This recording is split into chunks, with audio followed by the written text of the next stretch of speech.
Right, welcome back to the 12th Man. Tonight, it's our regular show, our regular Thursday night show, 7:30 PM every week. I'm joined by Dan Sparks and Will Skippins tonight. Mark is on holiday. Should be a shame, mate.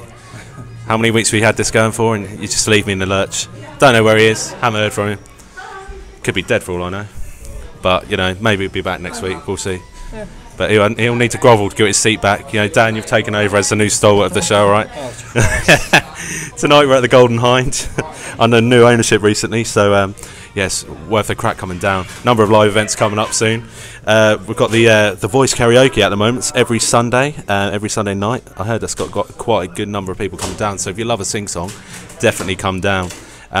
If you want to know any more information, make sure you give them a like on Facebook for all the latest. Their Facebook page is pretty decent, and the facilities are looking good. I haven't been in here for a few years, so what do you reckon, mate?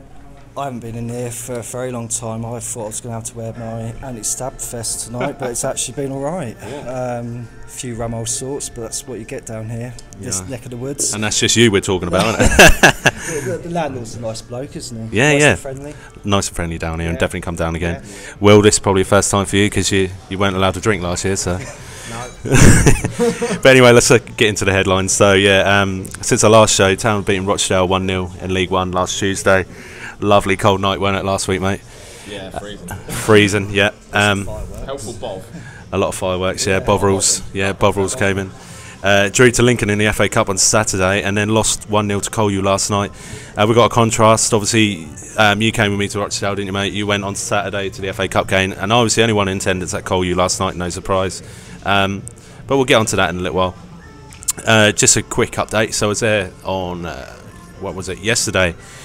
We awarded Town fan Zach Button, hopefully you'd watch him, mate, handed over KVY's award, Kane Vincent Young's award for PFA Fans Player of the Month award. The Bristol Street Motors award was handed over to him for September 2019, and thoroughly deserved. I don't know what you make of his first, 5 or 6, actually I think he's played 9 games for Ipswich Town, but let's take the first 6-7 games. He was pretty clinical in Ipswich Town shirt, wasn't he?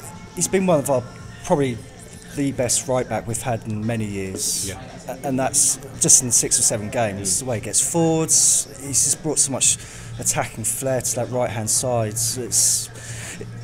We noticed when he got injured how much we actually missed him. Yeah, definitely.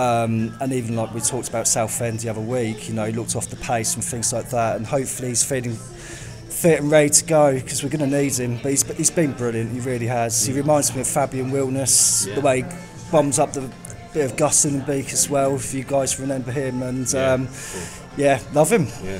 Who can forget Fabian Wilness, I tell you.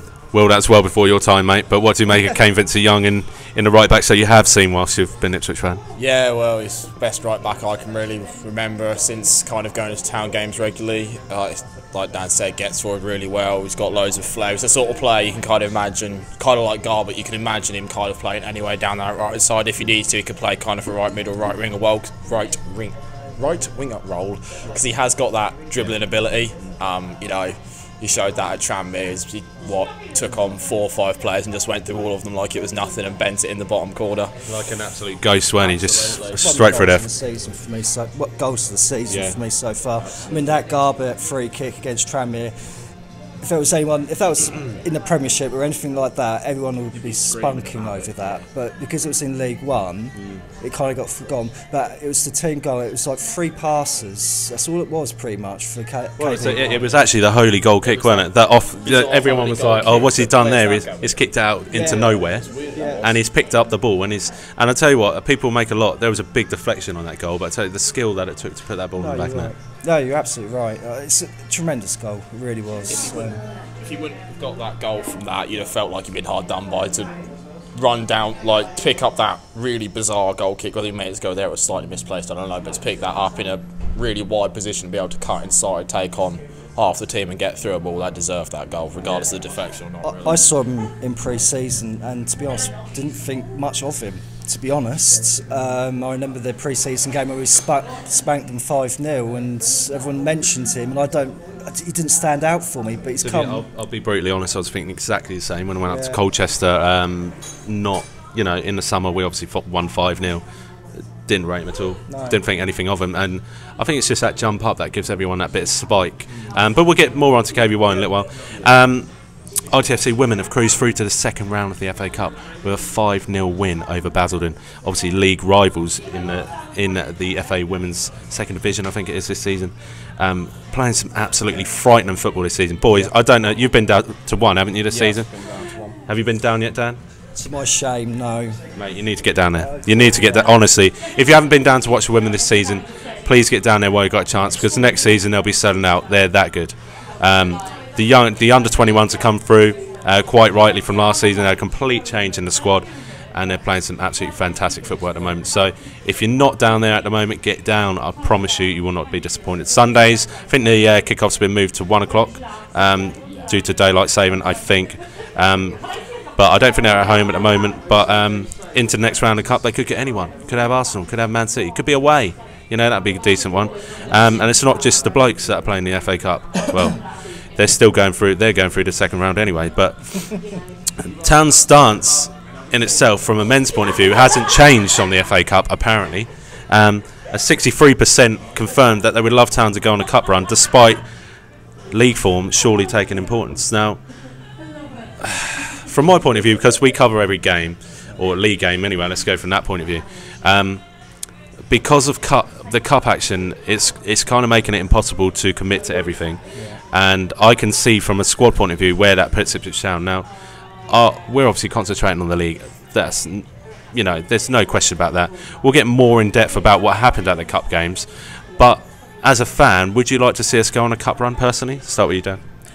I can see both sides of the fence on this one, to be honest. Yes, but purely because historically we've been so poor in the FA Cup. You know, and it's not just been the last 10 years that everyone talks about. It's been 10 years. Actually, historically, I've been going to Town since '93, and I don't remember us getting beyond the 5th round. No. So it's not a new thing, but we've had 2 managers in the last 10 years who haven't valued the FA Cup. Mick McCarthy certainly didn't. I don't think, as a manager, he's ever got further than the 5th round. He did take Sunderland to the semi-final when he lost to Millwall, but he didn't take him that far. No. So we've had 2 managers who do not value cup football.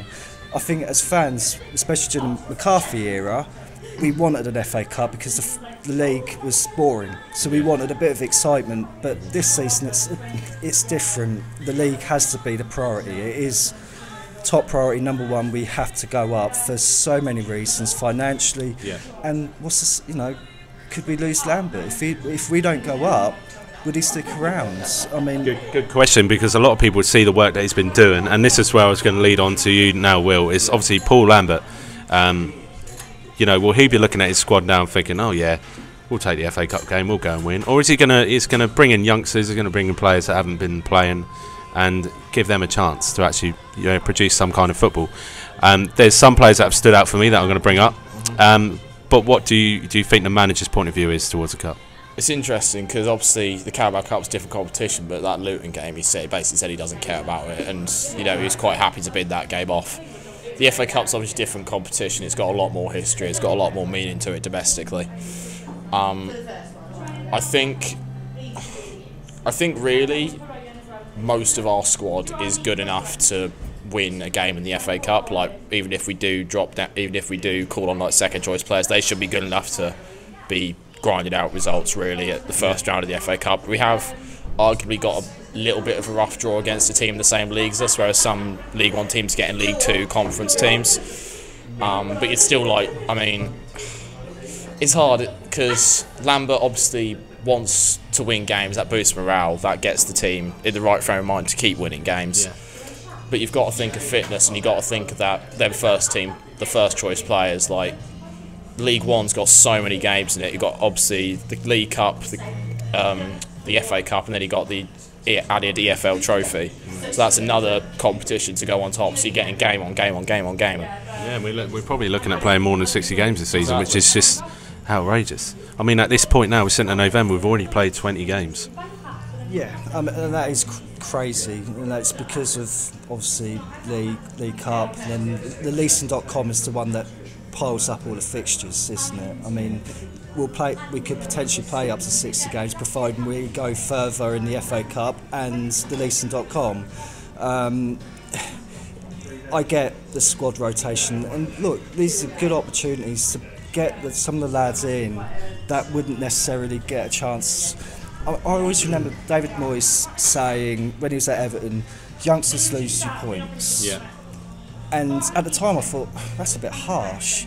But actually now that it's so important that we go up, you kind of understand what he's kind of saying a little bit. Yeah. So this is a great opportunity for the likes of El Missouri, Dazelle to a certain extent, Dogbra, and Toto, to show what they're capable of in these games. We'll definitely come on to Toto in a little while.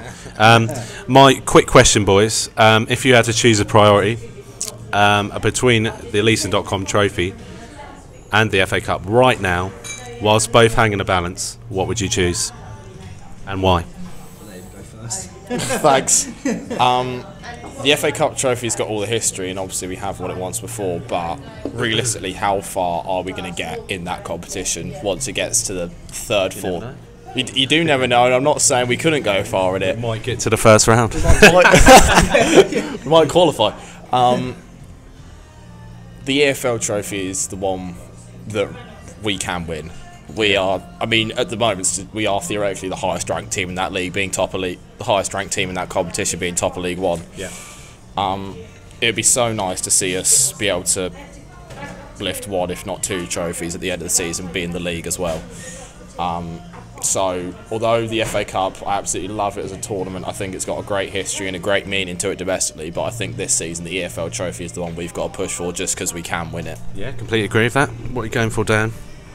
I was going to be controversial and say the same. I'm surprised you guys have agreeing with me. I agree. I mean, it's the opportunity to go to Wembley. Just quickly leave your thoughts in the comments about what you think about this, because it's a topic that no one's discussed. But from my point of view, it's pretty obvious which one you want to go for. Well, that's Wembley, you know, and we want to win it. We want some silverware at the end of the season, you know. Not saying let's have an open top bus parade for it, but that, you know, it'd be nice to win it. And all right, it means more games on the squads and things like that, but let's go out and win it. Yeah. I mean, Go on. I'm nearly. I've only just turned 18, but I am nearly 20 now, and in my entire lifetime, Ipswich Town have got relegated from the Premier League, and now got relegated again to League One. We had that one. We had that one season in the playoffs under McCarthy, and that is the only thing that anyone. That is the only. Even thing, I feel for you, and I haven't said anything. That's the only thing that anyone around my age group has been able to really get up and enjoy and say, like, yes, this. Although, and even at the end of that season, it was like, are we actually going to get playoffs? Because we scraped them playoffs at the end of that season. All right, before we go any further than this, I've seen one bit of silverware, and I think that was the FA Youth Cup, and I don't think anyone at the time appreciated how good that was. But if you actually look, you say when was that? That was 2005, so you would have been what, 3 or 4, yeah. When we beat Southampton in that FA, I'll test you. Anyone who's watching this tonight, go back and look at Southampton's FA Youth Cup final squad against Ipswich Town, and look at all the names they had in that squad. All of them went on to have a great career. McGoldrick, you had Bale in there, Oxlade, Chamberlains, they were all in there. Shaw was a bit too late, but they were all in there, all had great careers. Tell me 3 players off the top of your head, write in comments, that actually played in Ipswich Town's FA Youth Cup 2005 final winning side, and I bet you can't name any. Anyway, we'll leave it there. Right, boys, let's have a look back at Rochdale. Wonderful night in Rochdale, lovely cold night in Rochdale. It was minus 10 degrees, I'm sure it was. Fireworks were going off for a good half an hour during the match. It was absolutely disgusting. The programme seller lacked, any kind of respect for anybody. He just didn't like us in general. Comfortable victory in Greater Manchester, I thought, and I'll go through the reasons why. Town were largely untested. Norwood and Jackson didn't do enough to pose a threat up front. Rochdale had some good players.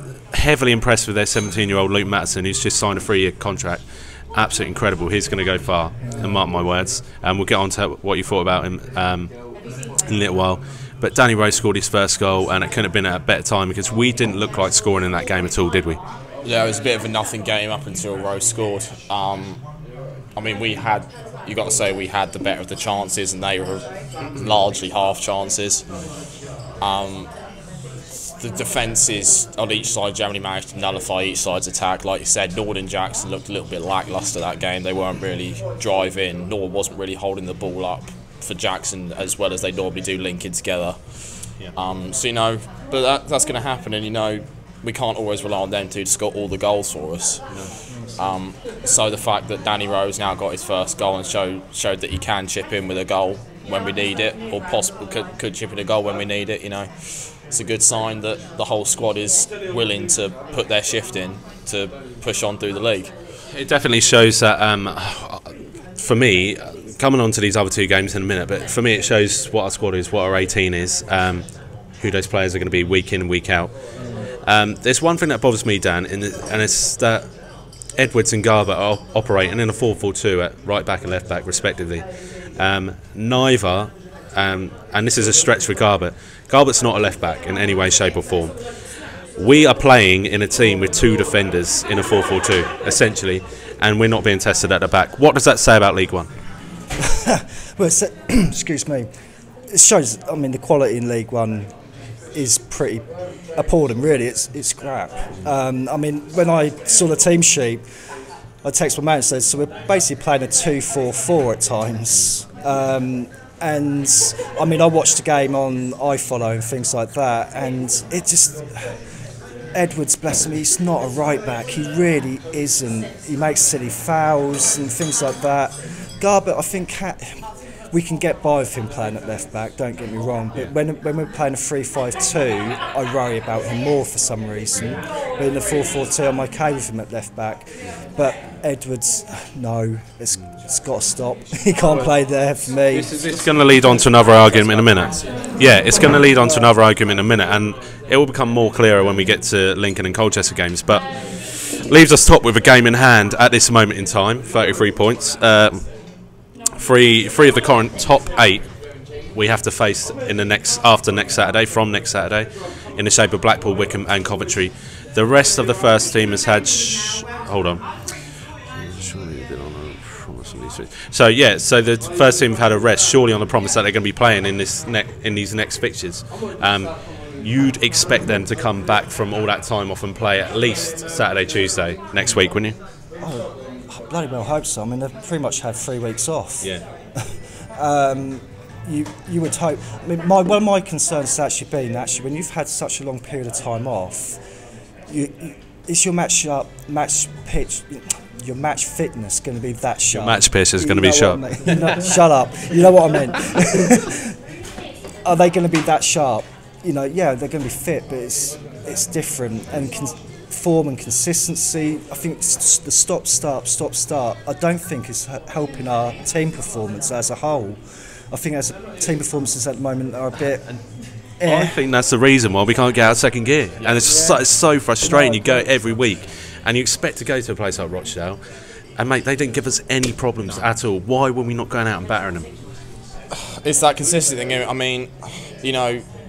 There is no excuse for not performing up to the standard that we were on the odd games in that really good run we had when the season first kicked off. Yeah. And the international break leading up to Doncaster isn't an excuse to suddenly drop off. But you look at that international break, we stalled so much that Doncaster game. We looked slow going forwards. The defence was solid enough, but they weren't set up to score a goal. They were set up to just keep us out. They took a Portman Road and left. And since then, I can't, apart from maybe, I wasn't at the Shrewsbury game, but from what I've seen, we looked really good there. And then the Tranmere game, that was a bit of an easy one. They were kind of really there for the taking. I disagree with you. I'd say against Shrewsbury, we actually struggled to a point. We scored 3 goals. If it weren't for Flynn Downs, I think Flynn Downs opened the floodgates really in that game. But in the sense that when we played Tranmere, they were there. They were playing really good football, but we came out second half all guns blazing. That's the tempo we need to play at going forward. That consistency means we can't get out of second gear. Ever since that Doncaster game, the games I've been to, I haven't seen a game where we've performed at the level we were in the first 11 games of the season. No. Then first 11 games of the season, yes, I still don't think then we were performing to the best we could.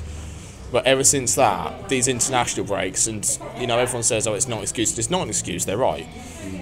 But hardly any other teams in League One have international breaks. We went into League One thinking we're going to get a really good run going. We could just keep playing, keep these first team players fit. And granted, the fitness thing doesn't seem to be an issue at the moment. That's historic with this club in the last 5-6 years. Our injuries are looking okay at the moment, so hopefully that continues. But you know, we were thinking we can get a run, we could keep winning games, really start getting on top of opponents. And at the moment, we're just not doing it because we cannot get a run of league games going. Because we've got international breaks, we've got the FA Cup, we've got the EFL Trophy, and at the Luton game we had the Carabao Cup, which was just another disruption to that. And I'll just take your point there. And if you take a few players out of that situation, right, you take Alan Judge out of there for a start. It's getting island call-ups for God knows what reason, because it's not. I think I put up a tweet the other day, and maybe I shouldn't have taken a piss, but I said, when can we sign Alan Judge? Because Brentford shared a video on his birthday of him pinging in goals from every single angle. We've not seen that from Alan Judge, not once in Ipswich Town shirt. Adam Shibek as well, as a goalkeeper, has had no first team action, no under 23 action really, 1 or 2 games, yet he gets called up, they cancel a game for him. Dobra is another one. Now Dobra's coming through, but to be honest, Dobra's not going to push into that first team when you've got all the other players fit. So what do? There's 3 players there that are getting international call-ups that we probably could have done without and could have played our fixtures. Now, I'm not going to see many Town fans moaning that we haven't played international games, haven't played games during the international break. The only problem is it's making these Saturdays, Tuesday nights, it's harder as a fan to follow those games. Yeah, I think... I mean, our away following has been exceptional. You know, to take, what was it, 900,000? 900,000 to Rochdale. Bloody hell. That's Guinness. It's Guinness. Mate, you've only had 1 pint. I know, and a half. 900 to Rochdale. That's on a Tuesday night. That's incredible. But like you said, it's piling up, and it's especially on the Tuesday night. There aren't many local games either. No. You know, they're going to be distances as well. I mean, the only really local one we've got left is Pompey, is it? Wimbledon. I mean, they're the only 2-ish, and they're even they're 100-mile journeys. They're a bit of a long shot. It's just, I said to you before, this making me anxious, this fixture list, because there's so many games. Tuesday, Saturday, Wednesday, throw in a Wednesday. Let's do a Sunday. You know, what's the point? The next few games coming up, that's going to be a test. So we've got like 3 big games in the space of like 10 days, whatever it is. That's going to be a real test. And I wouldn't be surprised. I wouldn't be surprised if they're doing separate training sessions. First teamers, you know, those pushing for the first team, reserve players, because of the intensity that these 3 games are going to have. I mean, you've got Wickham and Blackpool. Blackpool first, then Wickham. Yeah. Blackpool's probably a good game to maybe get your tempo up. Wickham's the one you got sharp. If you don't sharp at Wickham, oh my God, I daren't think about it, to be honest, because we need to be playing against them. They're level 1 points for us for a reason this season. They've been playing good football by the looks of it, but they're not world beaters. And we can beat any team in this league on our day, without a shadow of a doubt. I mean, why are we even talking about it, really? Anyway, boys, let's look at Lincoln. Good game of football, end-to-end stuff for me. Norris kept his place over Holy. That was the big one for me. And we'll get on to Holy coming in for the Colchester game. But was that Norris's end of 4 consecutive games, and Holy's coming after that? Because Norris got that position maybe, you know, a little, you know, easy hand. He was handed to him easily. I know you feel strongly about this, so I'll come to you first, Will. Do you think Holy's going to come back in from now on? Don't talk about last night just yet. No. I mean, he was the league keeper when we were winning all our games at the start of the season. I'm still not sure I agree with Lambert's reasoning of bringing Norris in because you need to see him play a game with a crowd under pressure. I think if you're a professional footballer in a men's professional league, you've got to be prepared for that as part. You know, when you sign that contract, you're signing to getting loads of crap from opposition fans. being under pressure, you know, getting little jaunts from the opposition. You know, if you're not prepared for that, then you shouldn't be a professional footballer. So, Holy is the keeper that was in goal when we were winning games. Yeah. Holy is the keeper that I know I seem to go on about it forever. It always seems to come back round when I'm talking about keepers, but he's just that keeper that everyone seems to prefer to Norris. There's so much more appreciation. I think it's more to do with his demeanour, his personality. Is blessed by God, obviously, with his surname and everything. And but he can just when a cross comes in, when a call comes in, he can just catch it, and that's that pressure done. That's that pressure gone. Yeah. He eliminates pretty much an entire form of the opposition attacking us just by his presence. Exactly. Definitely, and that's what I think what we miss, and that's the thing with Will. I won't ask you on this one because we could go on about it all night. But Will Norris is the one that he doesn't fill me with confidence. It's a bit like Bart, and a lot of people say Bart, brilliant shot stopper. Millwall are absolutely praising his name at the moment. I don't know what's happening last month, but he's gone from zero to hero there, and they want to sign him up. And they said explain in 3 words explain Bart in 3 words, and I just said he's on loan. Yeah, he's not yours. Not your player. So he's going to be come back to Ipswich as soon as we go up. Will he come back as number 1? No, in my opinion. But let's get on to it. Let's talk quickly about Tyler Walker scoring that goal. And for some reason, he's given it last to North Stand. What was going through his head? Why? I mean, it's like, what are you playing at? What an idiot! I mean, it kind of gave me. It was their big day out. Well, for every team coming down here, it's their big day out. But I mean, it kind of gave me a bit of a flashback to when Nugent did it to us years ago, when he destroyed us in the first half. 8 or 9 consecutive goals at Portman Road. Cool. I tell you what, that bloke was an absolute demon against Ipswich. I wanted to sign him just so he wouldn't score against us, to be honest. You laugh at it, mate. You laugh at it, but everyone was thinking exactly the same thing. Before Exactly. Before he went to Portsmouth, he was at Portsmouth. We were trying to get him on loan, and apparently, when Magilton was manager, and I was like, yes, please do so, because he won't score against us. But yeah, what are you going to ask me? I don't know. I can't remember. I said, what was he doing? Oh, yeah. Why did he play? Why was he doing that? He's just got a bit too big for his boots, hasn't he? I think the air's got to his head a bit, and Obviously, Enciala gave away a consecutive penalty in 2 appearances. Obviously, one at Accrington, was it? Yeah, and then one the other day. Both were penalties. Both were stonewalls, in my opinion. But his overall performance was good, in my opinion. I don't think he'd done too bad. Not good. But obviously Tyler Walker missed the penalty, which was saved by Norris. I mean, it's just going around in circles, this conundrum. But what do we make of Toto's performance at the Lincoln game? All right, done a job, didn't he? Obviously, he's giving away too many penalties at the moment. He's clearly rusty, match-wise. Yeah, you're right. He's rusty. But is it fair to say Toto Enciala doesn't really give the impact that his reputation gives off? Would you agree? yes. I thought initially it was a little bit real time. Yeah, it was a Stonewall penalty. Then I've seen it on the replays, and I've seen him giving up, and then I thought maybe it was a bit harshly done as well.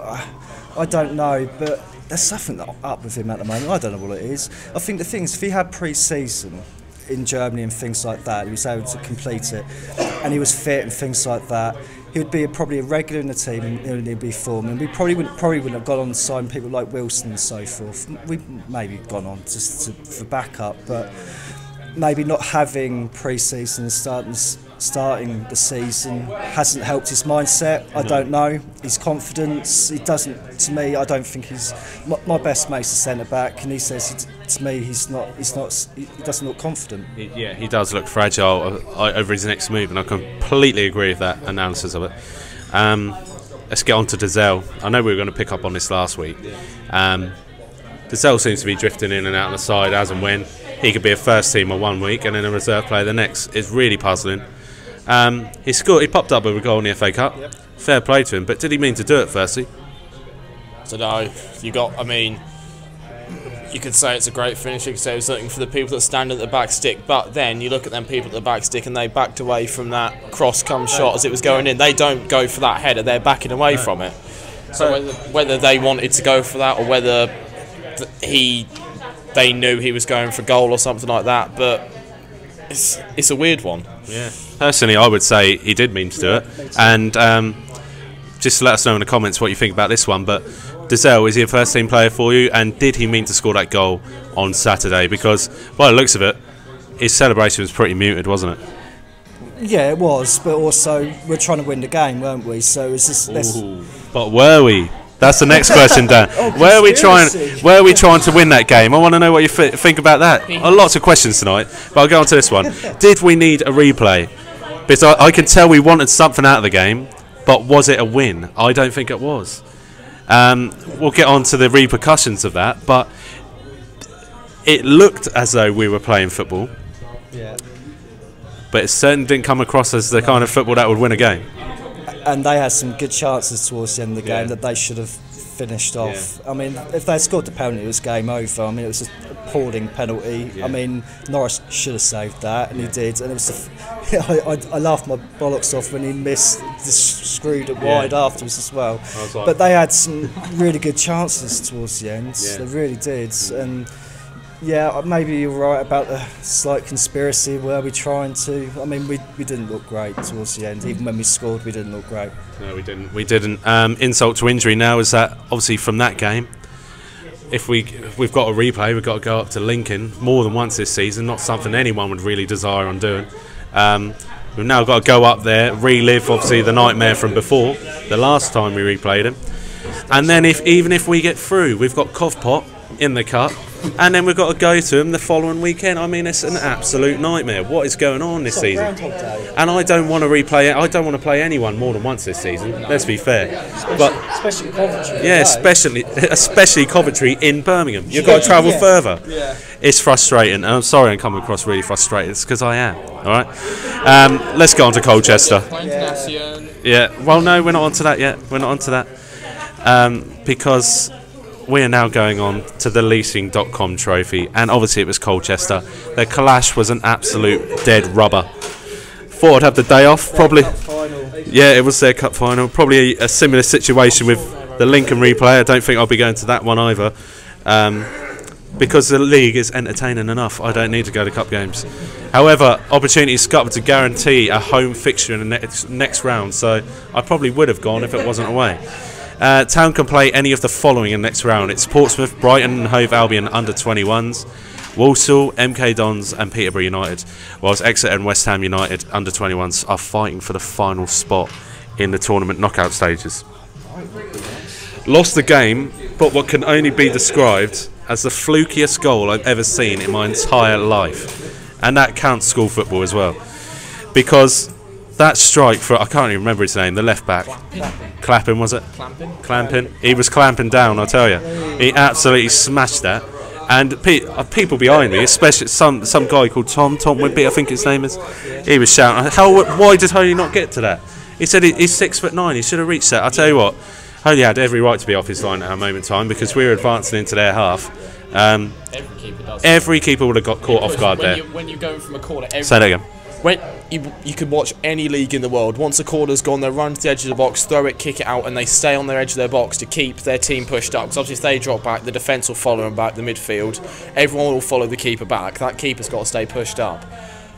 That was the weirdest, flukiest goal you're going to see in a long time. You can't, even, I go on about Holy. Norris would have done it as well. Stay on the edge of his box, keep pushed up to keep that team moving forward. Every keeper would have done it. You can't put anything on Holy for that goal. No, definitely not. What are your thoughts on that one, mate? I mean, we got beaten by a tackle, as Lambert said, and that was completely right. I mean, Holy could have been another foot taller, and he still wouldn't have stood a chance. I mean, even Peter Crouch at the far post when it got to that, would he? No, it was a complete fluke. I mean, he celebrated as if he meant it. He didn't mean it. No, definitely not. Well, I was there last night, boys, and I was enjoying my night off. Had a good laugh with the lads. Pretty good. Things I did, had me peaky on. So No one noticed me. Strong performance though from Ben Falami was the one that I picked up on. He played up front on his own against the 6'5" Enoch Shawomni. I think it's Enoch Shawomni. Yeah. He used to play for Ipswich Town actually in his youth career, before he left us and signed for Yeovil. He had quite a good youth career for us. Falami played really well. I'd like to see him in the first team setup purely because he put his weight about, and that's something we really miss up front at times, especially with Jackson. He might not be the fastest, but his definitely hold-up play is brilliant. Brett McGavin's another one. Got man of the match. Man of the match, was it? I think he got man of the match. And he was pretty suave on the ball. And I tell you what, I haven't seen a player like that since Owen Garvin, I would have said. Darren Ambrose was singing his praises last night on the radio. Really so you saw it from a different angle from what I was, and you got a professional view on it. So that's really good, and we'll get on to that. But did you know that it was a former classmate of Jack Lancaster? They were in the same class at school. Really? Same class. They've both come through, went to the same school in Bury. I only know this because I asked them it last week. So. But he looks a good player. One I thought would have got a chance a bit earlier, but is that down to the amount of options we have in midfield? I mean, we are stacked in midfield. I mean, when I began the season, I was looking at our midfield, so I can't remember us having so much depth in the midfield position, like, ever. I've never known it.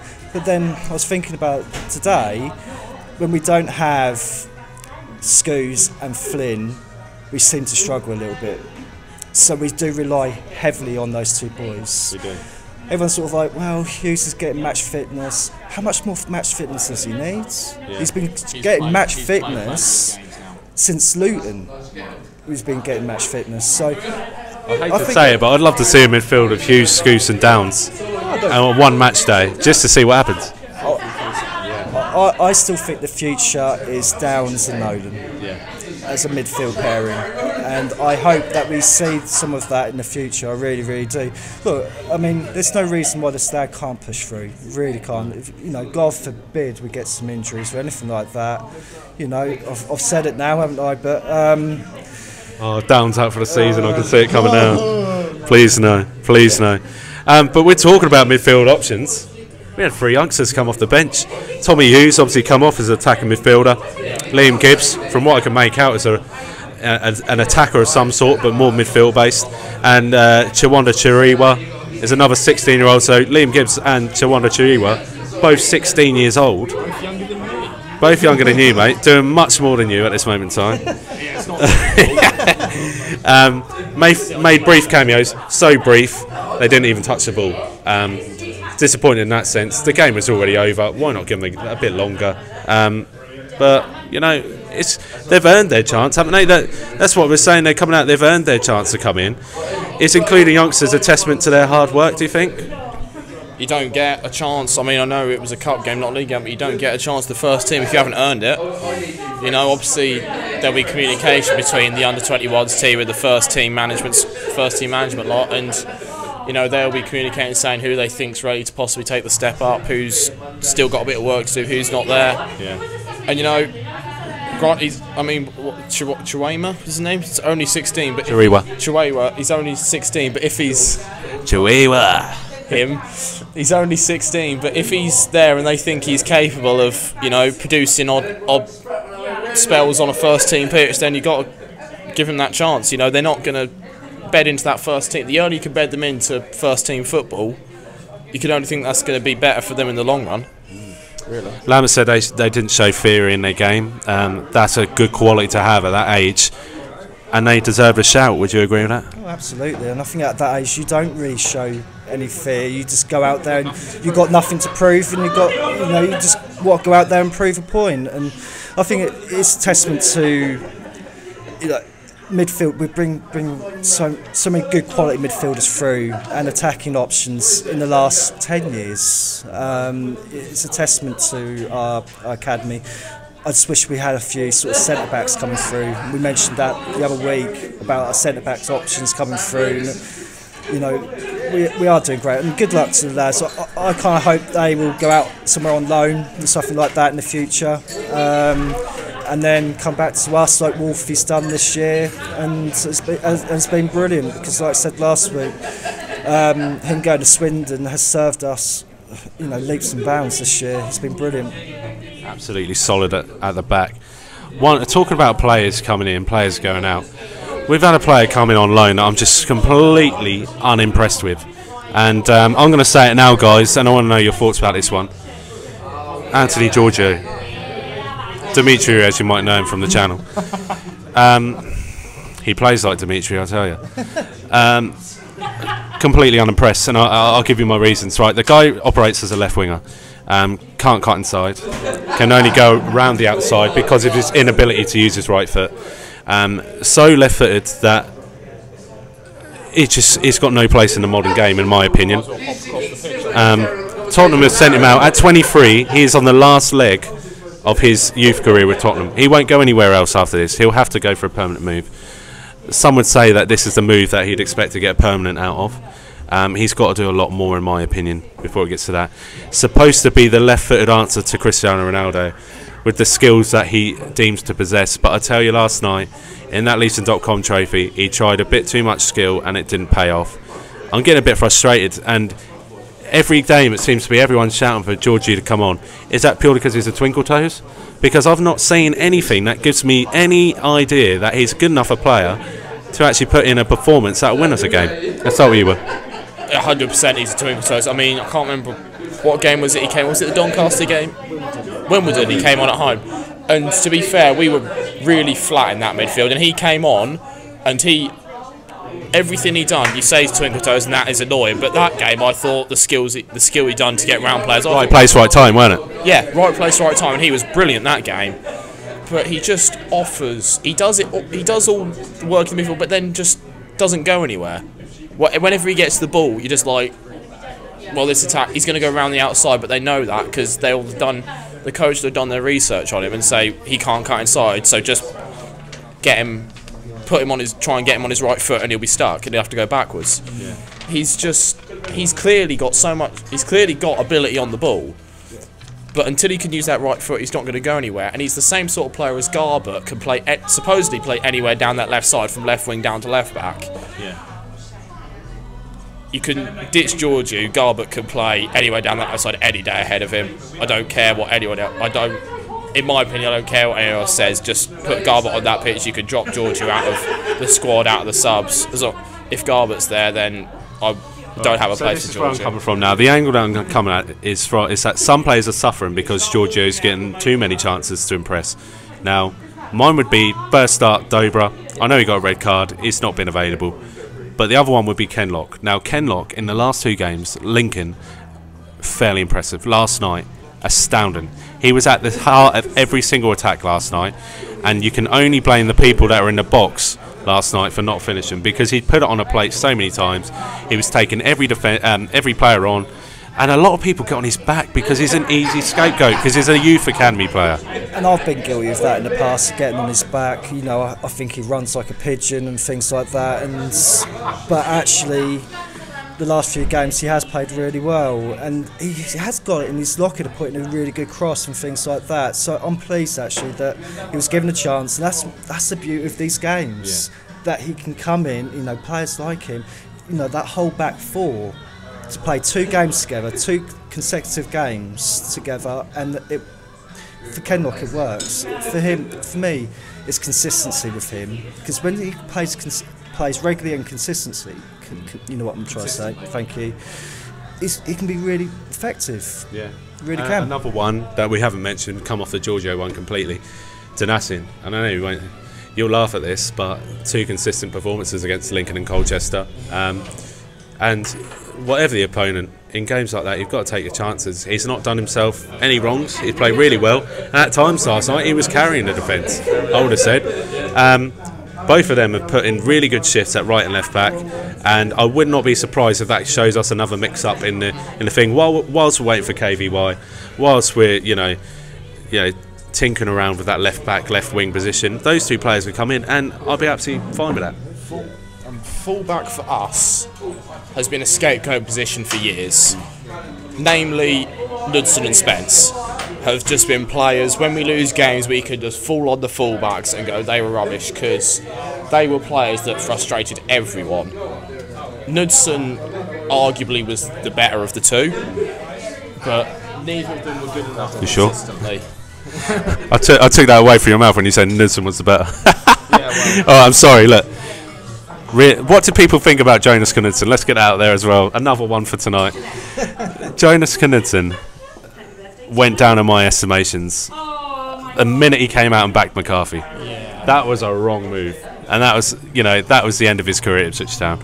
But I get what you mean. At the time, he was good, not completely solid, but brilliant. Wouldn't say he was brilliant, but when we wanted him to, he was capable of doing a job. Yeah. But that fullback position for us can't be that scapegoat position anymore. We've got Garbutt and KVY seems to be first choice there, and Kenlock I think has got a lot of the bounce back of the Knudsen because fullback was such a scapegoat for us. So he gets a lot of stick that he probably doesn't deserve because everyone just turned on the fullbacks all the time. Yeah. So now if we can move, if we see that we kind of got fullbacks that are good enough for this league, possibly the Championship, we've got to wait and see them in a proper team that's competitive in the Championship, really.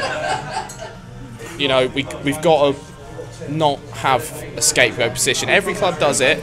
You always have a player that's a scapegoat. Yeah. But for us, it can't be the fullbacks anymore because they are good enough. Yeah, they are good enough, and you're right. A lot of promoted teams on this division rely on fullbacks, and they are their number one positions. You look at Luton Town, for example.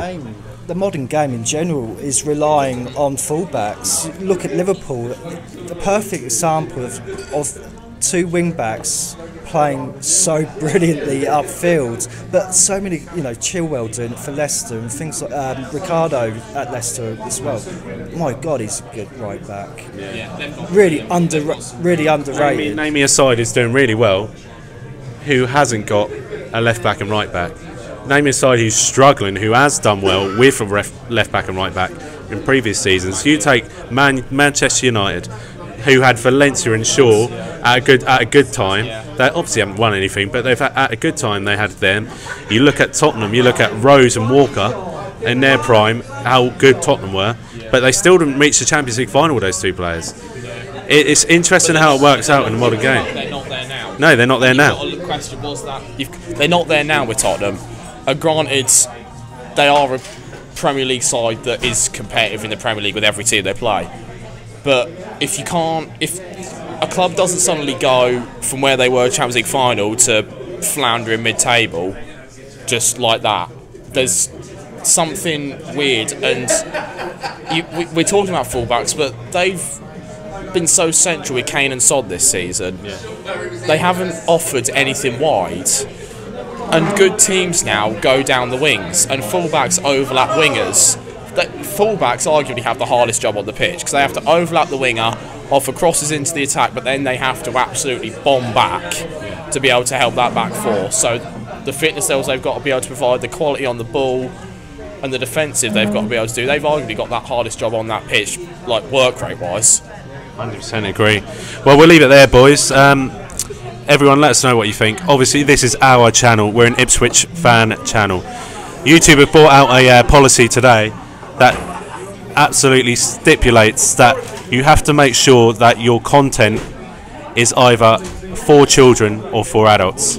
Now, being at 96% of my viewer ratings are actually 18 and over, that shouldn't be a problem for me, but it may be a problem for other Ipswich Town YouTube channels. No names mentioned. But I just want to let you know that obviously there may be some adult restrictions on videos going forward. If you're 18 over, that shouldn't affect you. If you've got a YouTube account, it's absolutely fine. But the most important thing is, if you are worried about these restrictions, then just make sure you make a Google account and make sure you subscribe to the channel. 75% of the people that watch this channel are not subscribed. So that tells you a lot about the amount of viewers that we really have. I mean, look, subscribe now, please do it. It's free. It's free at the end of the day. Yeah. Don't start. All right. We've been here at the Golden Hind tonight. Absolutely brilliant.